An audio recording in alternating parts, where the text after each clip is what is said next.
Voilà, donc que Dieu soit béni, particulièrement, donc nous sommes maintenant à la deuxième partie du message, l'esprit antichrist dans l'Église.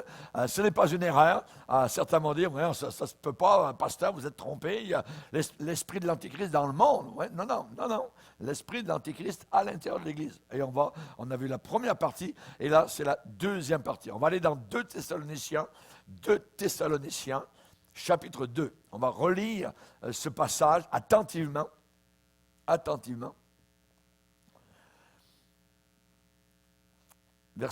allons lire à partir du verset 5. Ne vous souvenez-vous pas que je vous disais ces choses lorsque j'étais encore chez vous? Et maintenant, vous savez ce qui le retient. Donc, l'Antichrist lui-même. Vous savez ce qui l'empêche d'être visible. Vous savez ce qui le retient, afin qu'il ne paraisse qu'en son temps. Car le mystère de l'iniquité, le péché, agit déjà. Il faut seulement que celui qui le retient, qui l'empêche de se présenter ouvertement au monde entier, celui qui le retient est est disparu. L'enlèvement de l'Église. Et alors, paraîtra, après notre départ de la terre, l'impie, l'Antichrist, que le Seigneur Jésus détruira par le souffle, le rouage de sa bouche, et qu'il anéantira par l'éclat de son avènement. L'apparition de cet impie se fera par la puissance de Satan. Notez ça. Par la puissance de Satan, avec toutes sortes de miracles, de signes, de prodiges mensongers, et avec toutes les séductions de l'iniquité pour ceux qui périssent, ça veut dire qu'ils vont en enfer, ils ne sont pas sauvés, parce qu'ils n'ont pas reçu l'amour de la vérité pour être sauvés. Aussi Dieu, et là c'est Dieu qui permet, regardez ce que Dieu va permettre, Dieu leur envoie une puissance d'égarement, pour qu'ils croient au mensonge, afin que tous ceux qui n'ont pas cru à la vérité, mais qui ont pris plaisir à l'injustice, soient condamnés. Amen. Seigneur, nous voulons te bénir, nous voulons t'adorer, nous désirons que tu imprimes sur nos cœurs ta pensée précieuse, que tu puisses, Seigneur, te révéler à chacun de nous. Nous qui sommes parvenus à la fin des siècles, nous sommes dans l'attente de ton retour glorieux, cet enlèvement de l'Église, cet événement majestueux, magistral, puissant, titanesque. Seigneur, merci. Merci, Seigneur. Il semble que nous entendons tes pas. Il nous semble que tu es tellement proche, Seigneur, à venir nous chercher, nous enlever de la planète Terre. Nous monterons dans les airs, nous te rencontrerons sur les nuages, à la hauteur, en haut de la terre, plus haut que la terre. Merci, Seigneur. Oh, sois béni, Seigneur. Aide-nous à comprendre, Seigneur, afin que nous réalisions, Seigneur Jésus, les événements qui sont en train de se passer actuellement. Et nous te demandons de nous garder de toute apostasie, d'éloignement, de détournement de ta parole. Garde-nous zélés, garde-nous bouillants, Seigneur, car les tièdes seront vomis littéralement de ta bouche. Oh, mon Sauveur, merci pour ta présence et bénis ce pauvre prédicateur qui annonce ta parole. Au nom de Jésus, nous le demandons. Amen. Et tout le peuple dit Amen. Gloire à Dieu. On peut s'asseoir, frères et sœurs. Alléluia. L'esprit antichrist dans l'Église. Il y a l'Antichrist et il y a l'esprit de l'Antichrist. Et cela, nous devons le savoir.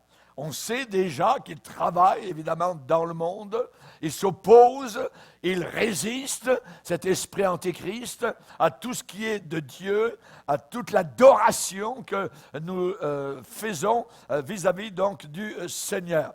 Et particulièrement, donc, nous avons vu que l'Antichrist réel, la personne, le personnage, va s'installer un jour à Jérusalem dans le temple. Il va s'asseoir là-bas et il va dire au monde entier, c'est moi qui suis Dieu.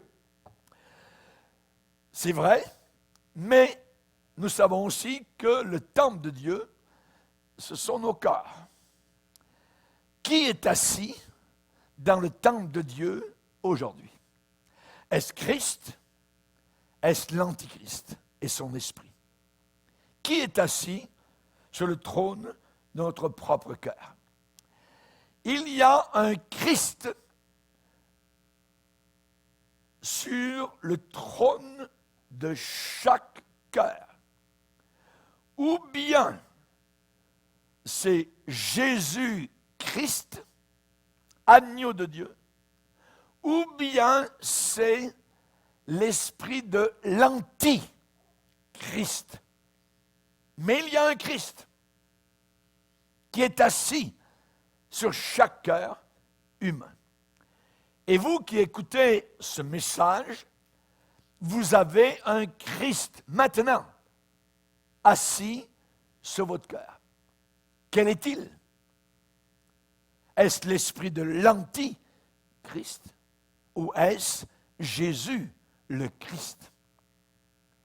Le plus grand moyen efficace pour préparer les cœurs à l'esprit de l'Antichrist, je vais vous dire comment cela se passe.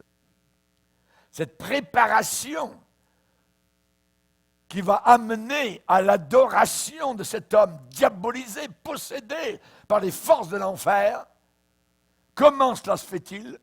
Se fera-t-il que toute la terre va l'adorer? Non seulement lui, mais celui qui lui donne la puissance, Satan.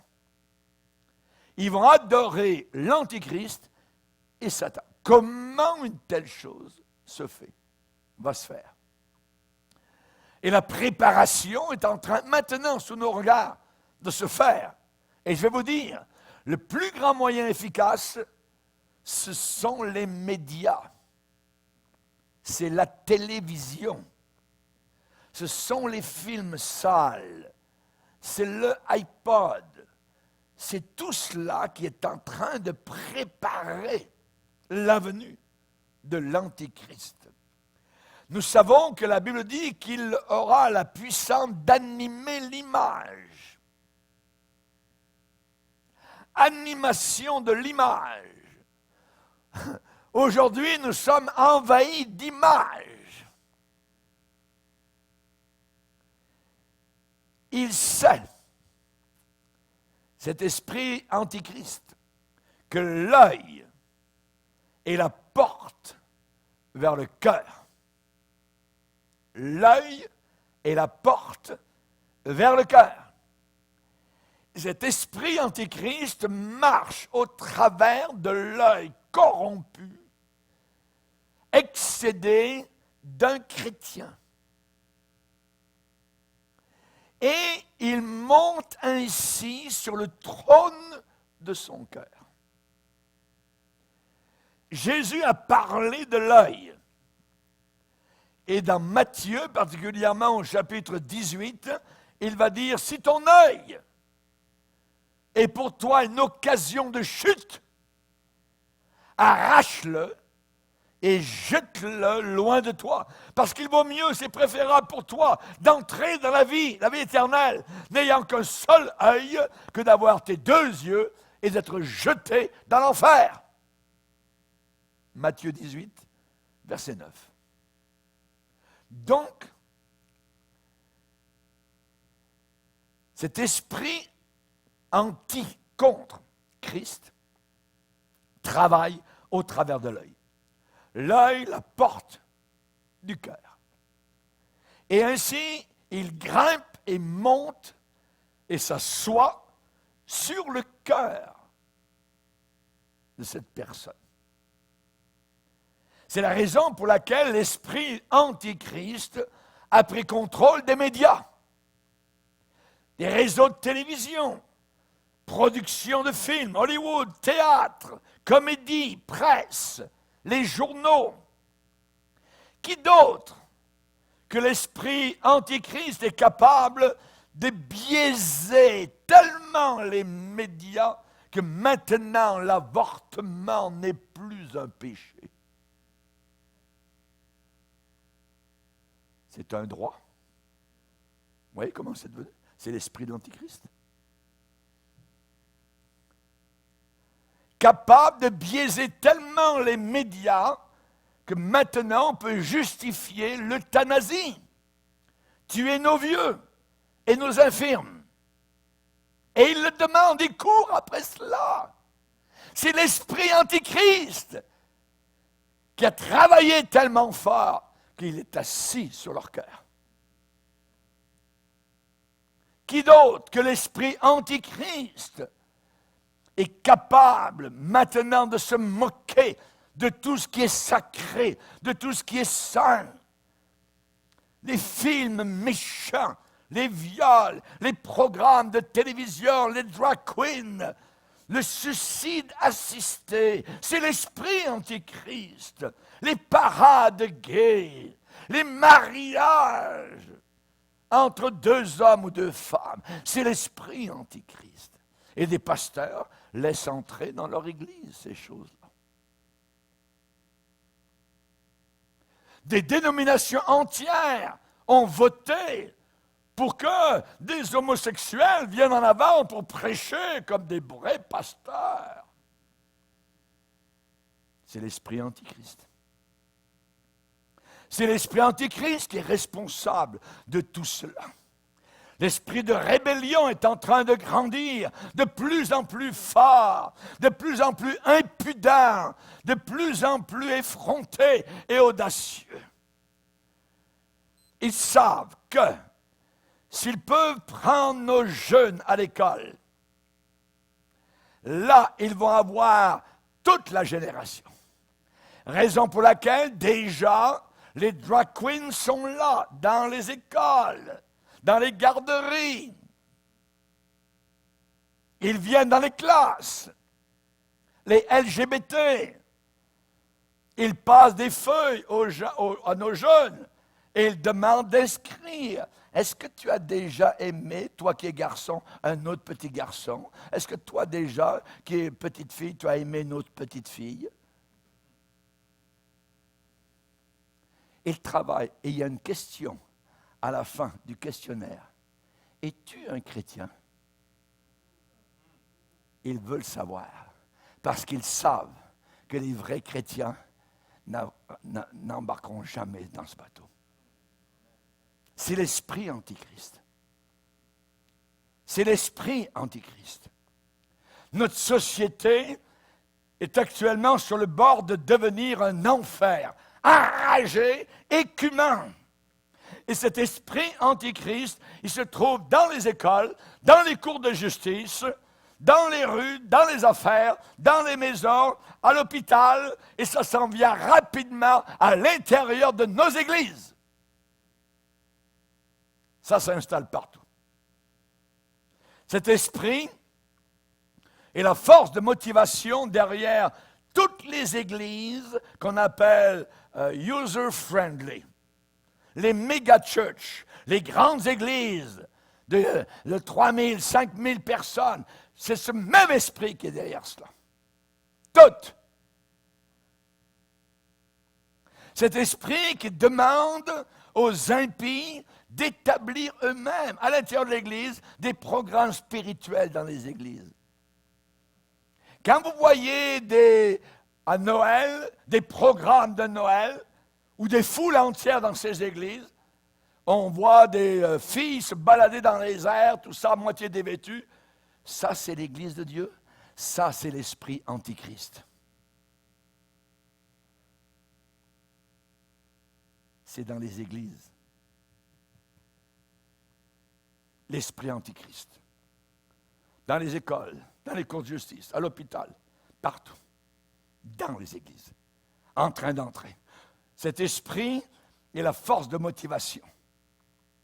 Et ça envoie les fondateurs de ces grandes églises, ce genre d'église, faire du porte-à-porte dans les nouveaux quartiers pour faire des sondages.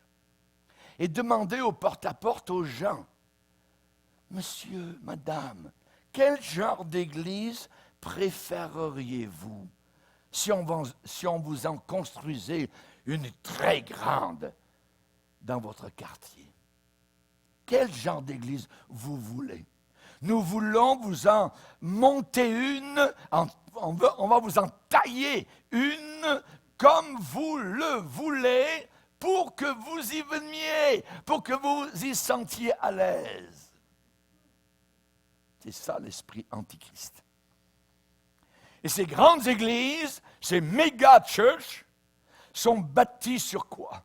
Sur des sketchs, sont bâties sur des concerts, sont bâties sur des comédies musicales, sont bâties sur du théâtre. La parole de Dieu ne s'intéresse pas à ces gens-là, cette foule-là. On l'ouvre un petit peu, une petite page, puis après, c'est pas ça qui compte. On est venu pour s'amuser. Entertainment. Car les gens, pourquoi ils veulent ce genre d'église? Je vais vous le dire.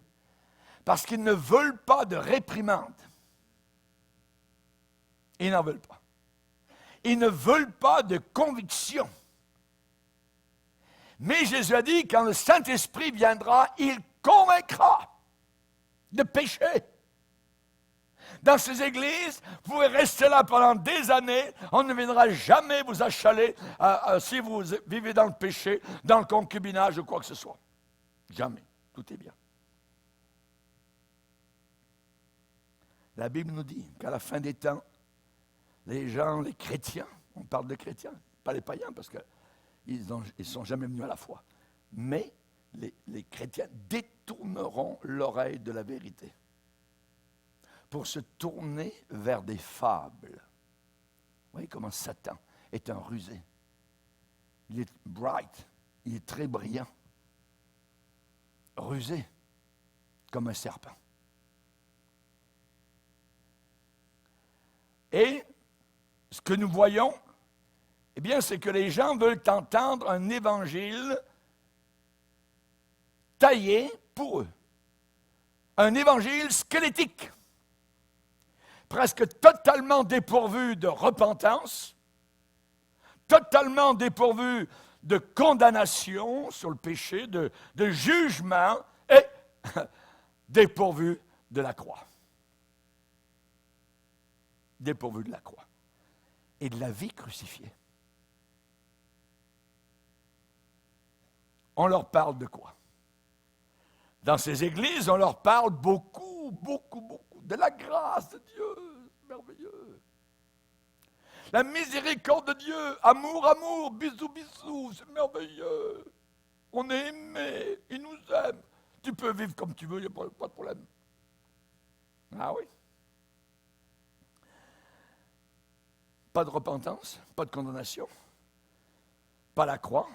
On leur parle miséricorde, la miséricorde, l'amour, la grâce de Dieu qui est toute tordue. On leur parle comment résoudre leurs problèmes de mariage, leurs problèmes difficiles. Alors on a amené les psychologues du monde, tout ça. On a fait un mélange, tout ça à la sauce, avec un peu de Bible, tout ça, et on leur sert ça, la psychologie. Vous avez un problème de mariage? Pas de problème. On vous allez dans le bureau du psychologue juste à côté ici. Ça vous coûtera à peu près $100 de l'heure, mais c'est pas grave. C'est ça. L'esprit antichrist. L'esprit antichrist. Dans ces églises-là, vous n'entendez rien du tout sur le jugement de Dieu, sur l'enfer éternel.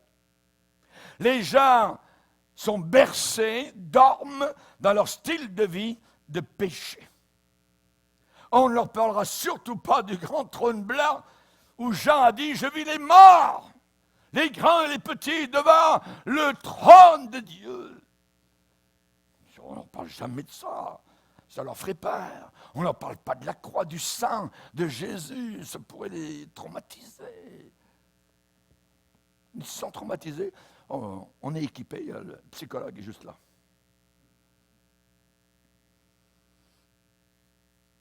L'apôtre Paul a-t-il fait erreur lorsqu'il est allé à Athènes et qu'il a prêché Jésus?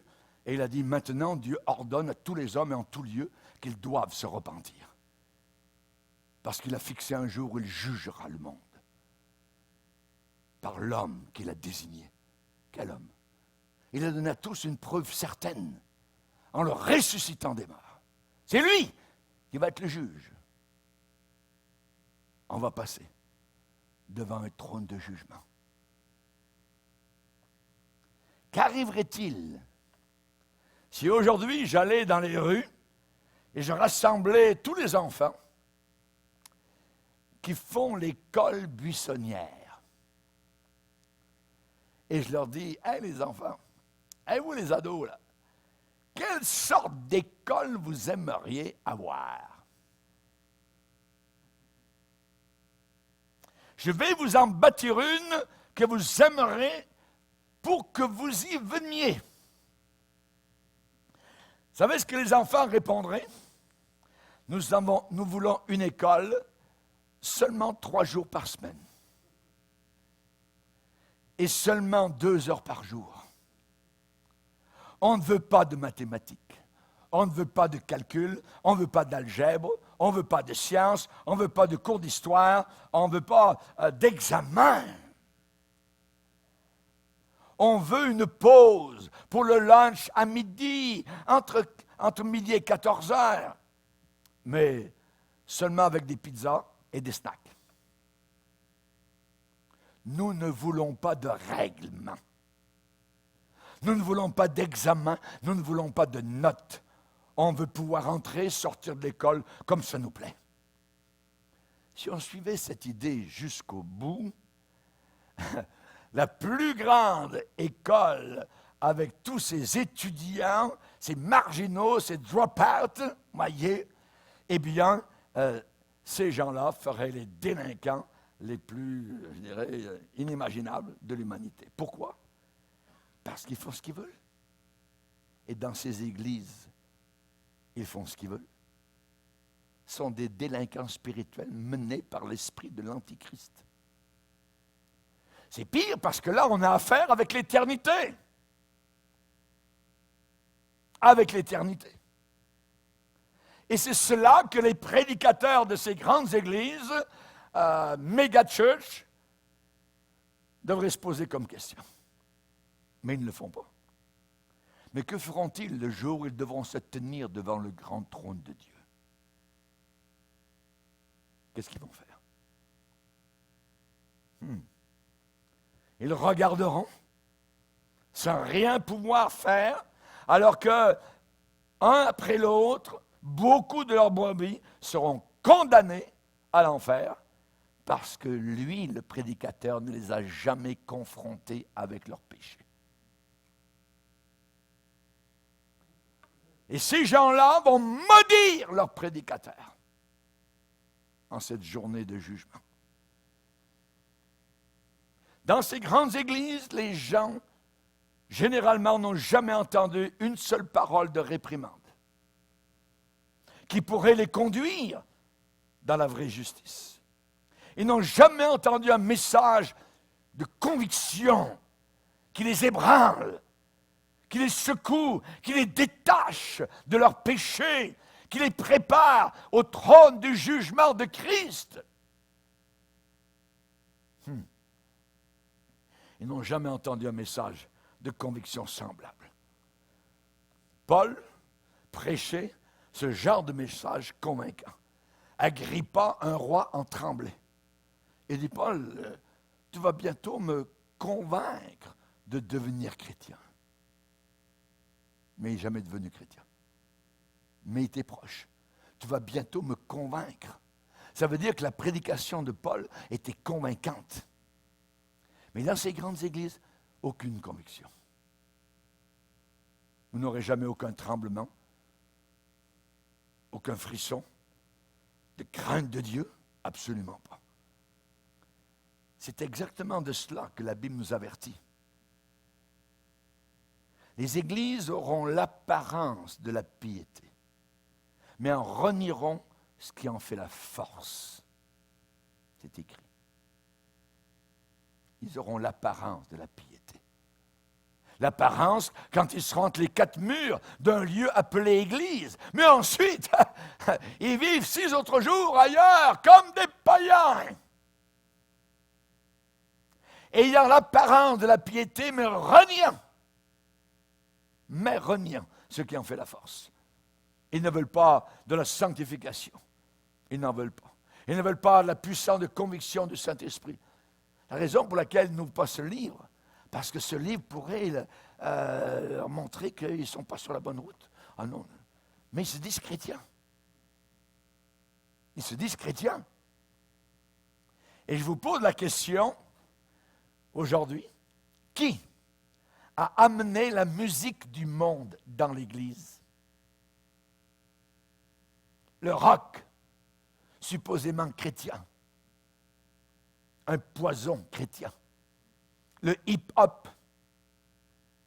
Qui a amené ça dans l'Église? Ici, on n'a pas de rock. Au ciel, il n'y a pas de rock. Ici, il n'y a pas de hip-hop. Au ciel, il n'y aura pas de hip-hop. Qui a amené ça dans l'Église? La musique du monde. Qui a changé les réunions de prière de semaine en soirées d'amusement? Qui a fait que les chrétiens ont plus de soucis aujourd'hui pour l'équipe de hockey qu'avec les âmes perdues qui meurent loin du salut? C'est l'esprit antichrist. L'esprit antichrist dans l'Église. Dans l'Église. L'esprit antichrist parle aux chrétiens. Vous savez ce que ça dit? L'esprit antichrist dit aux chrétiens qu'ils peuvent boire à 2 coupes. La coupe du Seigneur, évidemment, mais aussi la coupe des démons. Pas de problème. Regardez, on va le lire. 1 Corinthiens 10. 1 Corinthiens chapitre 10. L'apôtre Paul va dire au verset 20, « Or, je ne veux pas que vous soyez en communion avec les démons. Je ne veux pas que vous soyez en communion avec les démons. » Je répète une 3e fois, je ne veux pas que vous soyez en communion avec les démons. Vous ne pouvez pas boire la coupe du Seigneur et la coupe des démons. Vous ne pouvez pas participer à la table du Seigneur et à la table des démons. Voulons-nous provoquer la jalousie du Seigneur? Sommes-nous plus forts que lui? Voyez? Donc là, il y a quelque chose, évidemment, qui se passe. Vous dites, pasteur, c'est vraiment effroyable. C'est effroyable. Comment un chrétien peut-il arriver au point d'être vaincu par un esprit antichrist? Nous l'avons vu dans la première partie. Je vais vous le relire particulièrement. C'est Pierre qui en parle. Si après s'être retiré des souillures du monde, par la connaissance de Jésus, ils s'y engagent de nouveau, ils retournent et sont vaincus. Vaincus. Leur dernière condition est pire que la première. Mieux valait pour eux n'avoir jamais connu le salut que de retourner dans le monde. Il leur est arrivé ce que le proverbe dit, le chien est retourné à sa vomissure et la truie lavée est retournée se vautrer dans le bourbier. Ils sont vaincus. Il y a certaines raisons, certaines causes, je dirais, pour lesquelles l'esprit antichrist peut vaincre un chrétien et le renverser. Écoutez-moi bien, c'est très important. Il y a des raisons pour lesquelles l'esprit antichrist peut vaincre un croyant apostat. Tout d'abord, première raison, cette sorte de personne-là n'aime pas la vérité. La Bible dit qu'ils n'ont pas reçu l'amour de la vérité. Pas la vérité, ils la connaissent. L'amour de la vérité. Il faut aimer la vérité. Il faut aimer la parole de vérité. Mais ces gens-là ne l'aiment pas, puisqu'ils ne veulent pas être repris. Je me rappelle un jour, nous avons vu une de ces personnes-là qui était venue dans une de mes réunions dans la ville de Québec, et nous connaissions très bien la personne. La personne avait quitté son épouse et vivait en adultère avec une autre femme. Et cette journée-là, ce dimanche matin-là, la prédication était sur le péché d'adultère de David. Le chrétien qui était là, que nous connaissions, a entendu ce message. Nous disions avec mon épouse, peut-être que ça va l'aider à revenir à son bon sens. À la fin de la réunion, il était sur le trottoir et il dit, moi je m'en vais vers la grande église. Mon épouse lui a dit, tu t'en vas vers la ruine.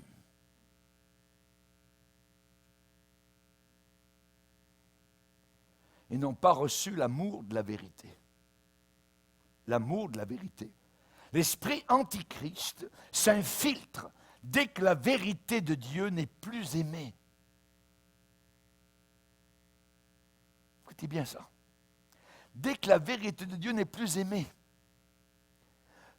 quand la vérité de Dieu n'est plus appropriée, et la Bible dit, afin que tous ceux qui n'ont pas cru à la vérité soient condamnés, damnés. Jérémie a écrit au chapitre 5, lisez avec moi, Jérémie 5.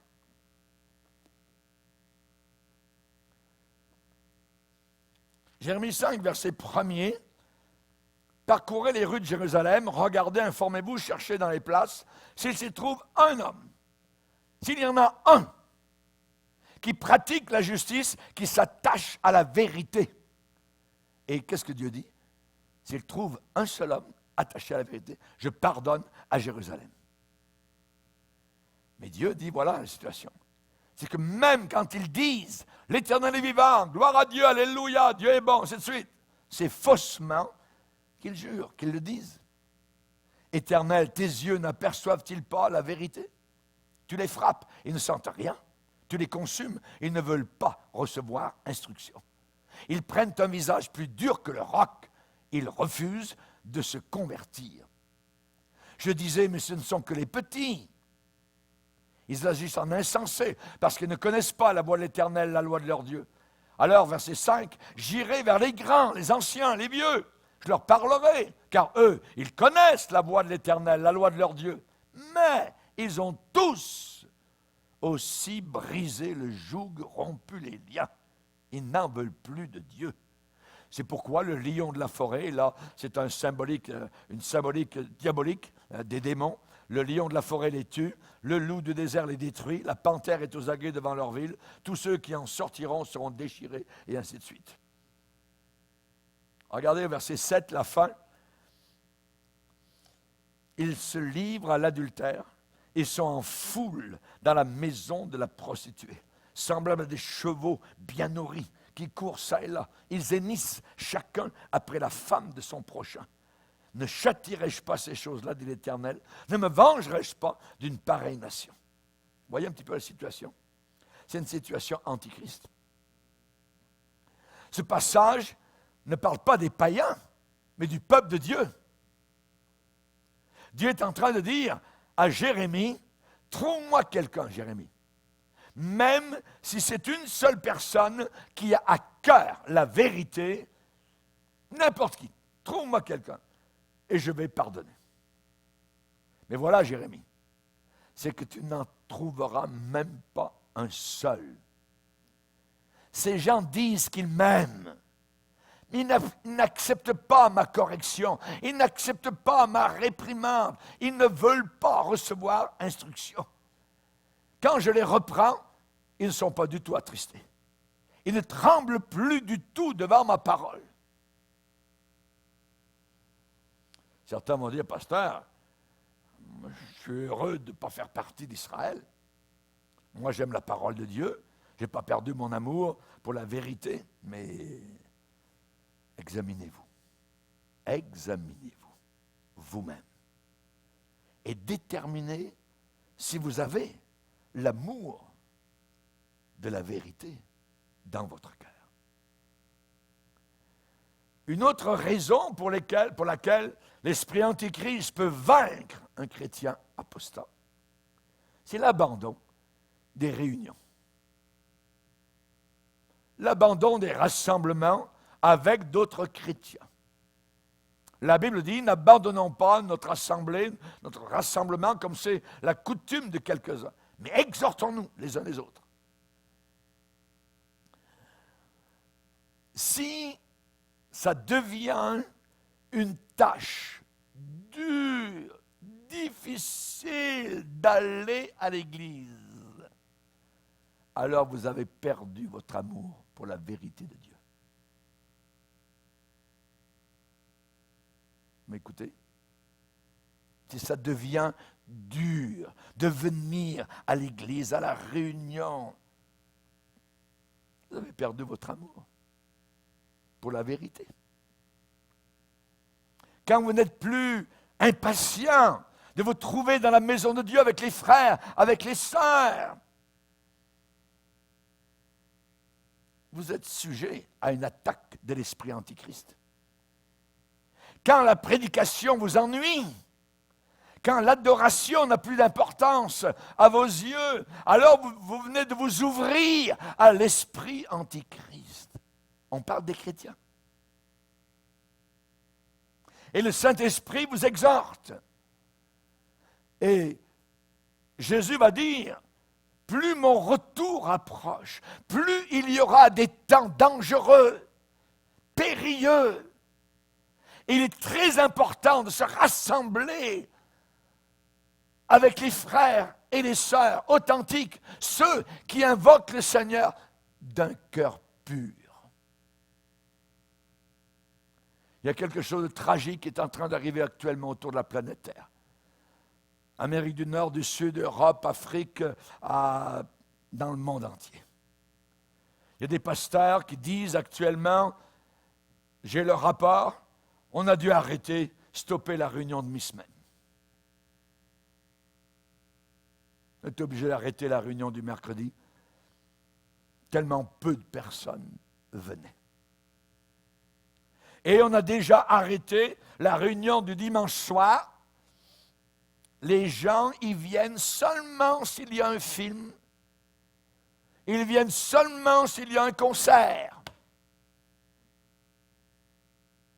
Beaucoup ne veulent pas venir le dimanche matin si la réunion a plus d'1 heure. Check la montre. Ah oui. Mais alors, où sont les enfants de Dieu s'ils ne sont pas dans la maison de Dieu? S'ils ne sont pas présents? Je vais vous le dire où ils sont. Dans les restaurants, dans les rencontres sociales, dans les événements sportifs, dans la nature. Ouais. Ou alors ils sont parqués littéralement devant le poste de TV, des programmes de méchanceté, de pourriture, de saleté, avec des visions de charme, de lit, d'adultère, de nudité, tout ce que vous voulez. C'est les chrétiens qui sont là. L'esprit de l'Antichrist est en train de les renverser. Un autre signe pour la perte d'amour de la vérité, c'est lorsque les messages de réprimande, quand ils sont donnés, vous pensez dans votre cœur que ça s'adresse au péché de quelqu'un d'autre. Mais pas vous. Ça, c'est dangereux. Quand vous entendez une puissante prédication prophétique et que vous êtes assis en train de penser en disant « Waouh! Comme ça décrit très bien frère un tel. Ah ouais, c'est bon pour lui, ça c'est... Merci Seigneur, tu l'as finalement atteint. Hein, ou sœur un tel, elle avait tellement besoin de ça. Hein, déverse ton jugement sur lui ou sur elle. Alors je vous pose la question. Y a-t-il dans ce message aujourd'hui quelque chose qui s'applique à vous-même? Est-ce qu'il y a une conviction?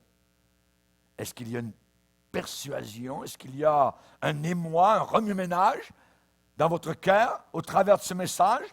Un tremblement, un frisson? Qu'est-ce qu'il y a dans votre cœur par rapport à ce message-là aujourd'hui?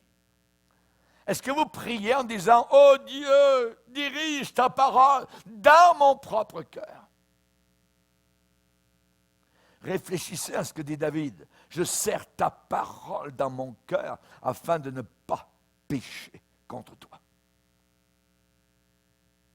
Un autre signe de perte d'amour pour la vérité, c'est quand il y a réprimande,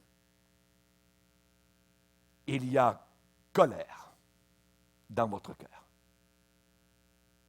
au lieu de vous humilier. Dieu dit que haïr la réprimande, ça révèle l'abandon du sentier de la sainteté. Quand je me rebelle, ce pasteur, il ne peut pas se la fermer. Ça, c'est dangereux, ça. Parce que la Bible dit, de Proverbe 15, 10, une correction sévère menace celui qui abandonne le sentier. Et celui qui hait la réprimande va mourir.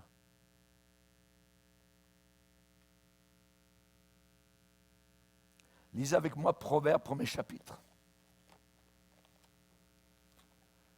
Proverbe, premier chapitre, verset 25. Le Seigneur déclare, tournez-vous pour écouter mes réprimandes. Écoutez mes réprimandes. Et si on fait cela, Dieu dit, voici, je répandrai sur vous mon esprit. Je vous ferai connaître mes paroles.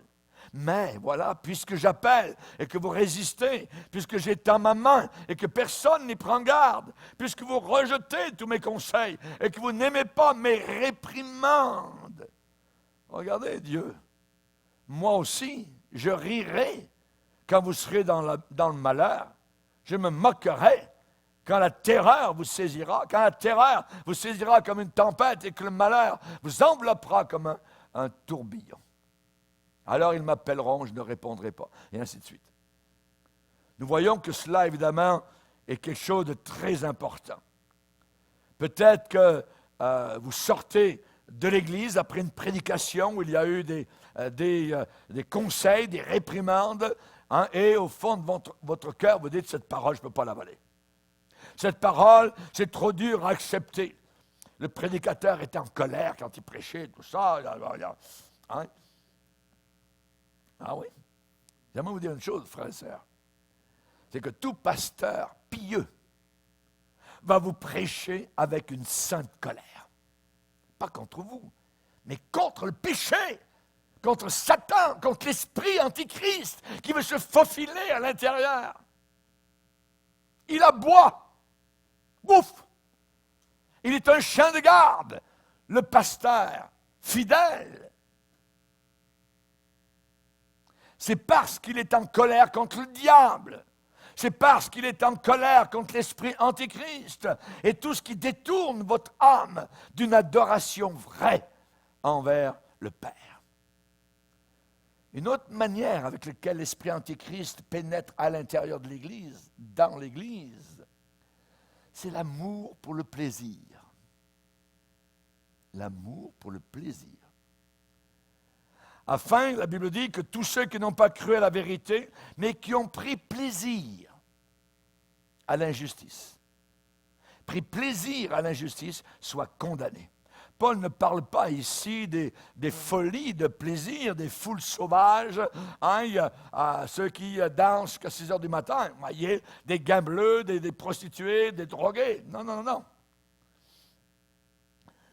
Ces chercheurs de plaisir des derniers jours sont à l'intérieur de l'Église.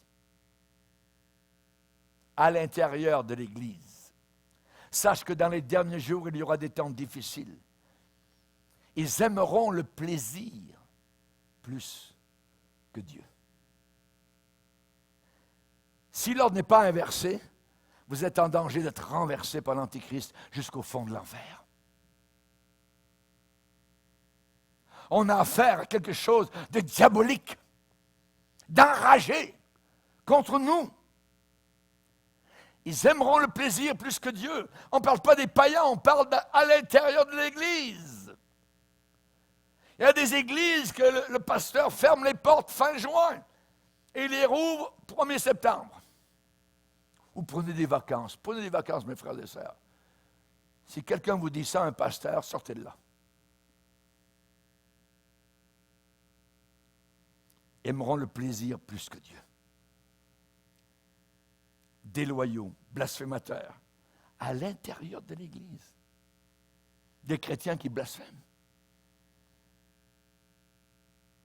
Un chrétien qui blasphème, qui dit des blasphèmes, Christ, calice, toute l'affaire. Un chrétien dit ça. Ça, c'est un chrétien. Il y a un problème. Blasphémateur. On parle des chrétiens, déloyaux, traîtres, emportés, enflés d'orgueil. Toutes ces catégories à l'intérieur de l'Église. Ces gens ont une mesure d'amour de Dieu, mais cet amour a été vaincu, englouti, pollué par un amour plus grand, un amour pour les plaisirs du monde. Paul parle de ceux qui cherchent les plaisirs de l'injustice. Vous pouvez payer 10 $ pour un film, si vous le voulez, et vous serez assis pendant 2 heures de violence, de sang versé, de blasphème, de pourriture, de saleté, de nudité, et le nom de votre Dieu est pris en vain, blasphémé sous vos regards, et vous continuez. Ça, c'est boire à la coupe des démons. Boire à la coupe des démons. L'amitié avec les démons. Paul dit, c'est un sacrifice offert aux démons. Et quand vous payez pour ça, vous êtes en allégeance avec l'esprit antichrist qui règne sur les médias. Et si vous continuez à boire à la coupe des démons et à laisser cet esprit antichrist violer votre âme, s'infiltrer, se glisser dans votre âme, ça ne sera pas très long. Avant que votre cœur s'endurcisse et rien ne vous fera plus rien et rien ne vous convaincra. Votre cœur sera dur. Lisez avec moi Hébreux chapitre 3. Hébreux chapitre 3.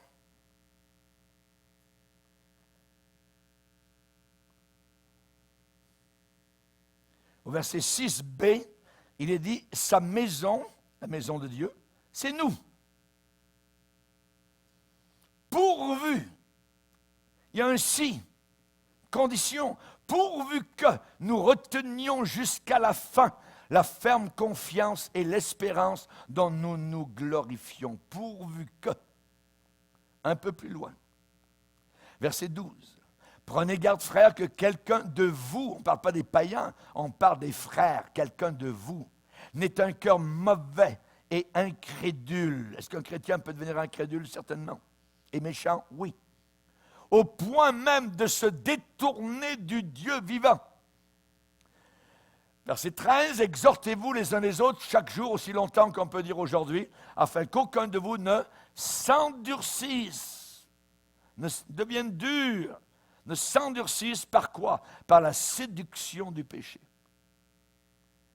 Car nous sommes devenus participants de Christ, encore là, pourvu que nous retenions fermement jusqu'à la fin l'assurance que nous avions au commencement. Tournez à votre droite au chapitre 6 et au verset 11, il est dit, nous désirons que chacun de vous montre le même zèle pour conserver jusqu'à la fin, une pleine espérance, en sorte que vous ne vous relâchiez pas et que vous imitiez ceux qui, par la foi et la persévérance, héritent des promesses. Jusqu'à la fin. Pourvu que, jusqu'à la fin. Pourvu que, jusqu'à la fin. Ça veut dire que même Jésus a dit, celui qui persévérera jusqu'à la fin sera sauvé. Nous sommes sauvés, mais on peut retourner. On peut s'endurcir. On peut devenir mauvais, incrédule. La Bible déclare cela. Pourvu que. Vous savez, sauvé, toujours sauvé, ça veut dire, c'est enseigné dans beaucoup d'églises, tu peux faire ce que tu veux depuis que tu es sauvé, toujours sauvé, il n'y a aucun problème, tout ça. Ah oui? Non. Oui, je suis sauvé. Mes brebis entendent ma voix, personne ne les ravira de ma main, mais elles me suivent. Elles me suivent. Elles entendent ma voix. C'est une condition. À la fin, nous y sommes, à la fin des temps, il y aura un reste qui va aimer la vérité jusqu'à la fin. Et ce reste aura l'amour de la vérité. Et ils auront la stabilité, ils auront, je dirais, la ferveur, la fermeté au milieu de temps dangereux et périlleux de la fin des temps. Et l'apôtre Paul remercie Dieu pour ces gens-là. Il va le dire, particulièrement pour avoir parlé de l'esprit de l'Antéchrist. Il va dire dans 2 Thessaloniciens, au chapitre 2, il va dire au verset 13, « Pour nous, frères bien-aimés du Seigneur, nous devons à votre sujet rendre continuellement grâce à Dieu, parce que Dieu vous a choisi dès le commencement pour le salut, par la sanctification de l'Esprit, par la mise à part grâce au Saint-Esprit, et par la foi en la vérité.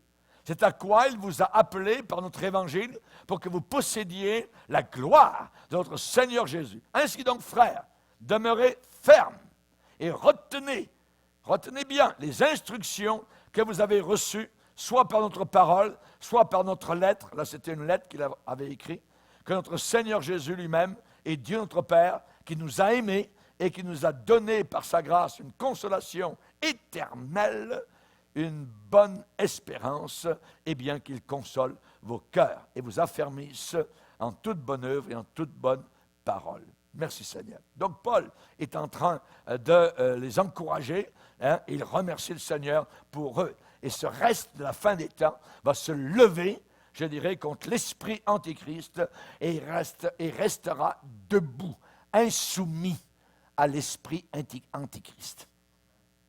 Nous devons être des insoumis à l'esprit de ce monde, à l'esprit antichrist qui veut s'infiltrer dans l'Église. La Bible dit à celui qui vaincra, je donnerai à manger de l'arbre de la vie. Ça veut dire qu'il y a une bataille, il y a une lutte. Une sœur ce matin me disait cela, pasteur, je viens de revenir au Seigneur, mais il y a beaucoup de lutte. Je dis oui ma sœur, il y a beaucoup de lutte. C'est normal, on combat. Paul dit je combats. À la fin de sa vie, il a dit j'ai combattu. C'est un combat. Il faut se faire violence. Et on sait que ce reste de la fin des temps, ils aimeront la vérité, ils n'auront pas peur d'être repris, ils s'examineront à la lumière de la parole de Dieu, ils se laisseront percer s'il le faut jusqu'à la moelle, parce que Dieu est capable de sanctifier leurs pensées, leur esprit. Mes bien-aimés qui m'écoutez aujourd'hui, je vais vous dire en terminant, si vous gardez votre cœur ouvert à la vérité, si vous continuez à aimer la parole de Dieu, Dieu vous établira, Dieu vous perfectionnera, Dieu vous affermira, Dieu vous fortifiera, Dieu vous rendra inébranlable. Alléluia! Gloire au Seigneur! Que le méchant esprit de ce monde s'en aille, et s'il veut venir comme un fleuve, Satan sera incapable de faire son chemin vers votre cœur, parce que l'Esprit de Dieu qui est en vous le mettra en fuite. Alléluia. Ceux qui se confient en l'Éternel sont comme la montagne de Sion, ils ne chancellent pas. Alléluia. Affermis, affermis. L'esprit antichrist, eh bien, nous avons dans Psaume 125, en disant le sceptre de la méchanceté ne restera pas sur les justes. Qu'est-ce qu'un sceptre? Un sceptre, eh bien, c'est une autorité. Et cette autorité diabolique, antichrist, ne restera pas sur le peuple de Dieu. Alléluia. La puissance de l'esprit antichrist ne sera pas sur vous, son règne ne sera pas sur vous. Au contraire, vous allez le vaincre, vous allez le discerner, alléluia, et vous resterez forts. Jean a écrit en disant aux jeunes gens, vous êtes forts. Pourquoi? Parce que la parole de Dieu demeure en vous et vous avez vaincu le malin. Vous avez vaincu le malin. Baissons nos têtes et prions le Seigneur. Seigneur, nous voulons t'adorer, nous voulons te glorifier. Nous voulons te bénir pour tes avertissements. Nous te bénissons de nous aider à comprendre, de placer la lumière dans les lieux, dans les coins et recoins difficiles, dans les endroits qui sont brumeux, Seigneur. Tu es un Dieu de gloire et nous te bénissons, Seigneur, pour ces deux grands messages que tu nous as accordés par rapport à cette fin des temps. Que l'esprit antichrist puisse venir, c'est vrai, mais nous ne serons pas ébranlés, car nous serons solidement établis, solidement cimentés, littéralement fondaments sur la vérité de la parole de Dieu. Merci Seigneur de nous trouver dans ta maison encore aujourd'hui, en train d'adorer avec un cœur pur. Notre foi va vaincre, Seigneur, tout ce que Satan va amener contre nous. Pourquoi? Parce que Jésus lui-même est assis, un roi, sur le trône du temple de notre cœur. Merci Seigneur. Alléluia. Sonde-moi, ô Dieu. Connais mon cœur, Seigneur. Éprouve-moi. Connais mes pensées. Regarde si je suis sur une mauvaise voie et conduis-moi sur la voie de l'éternité. Amen et amen. Et tout le peuple dit amen. Amen. Levons-nous ensemble devant le Seigneur. On veut le bénir, le louer. Pour écouter plus de conférences de prédication et d'études bibliques qui ne sont pas disponibles sur YouTube, rendez-vous sur notre site rbmif.org et vous allez accéder à notre menu messages, vidéos, prédications et vous aurez ainsi accès aux messages censurés. Que Dieu vous bénisse.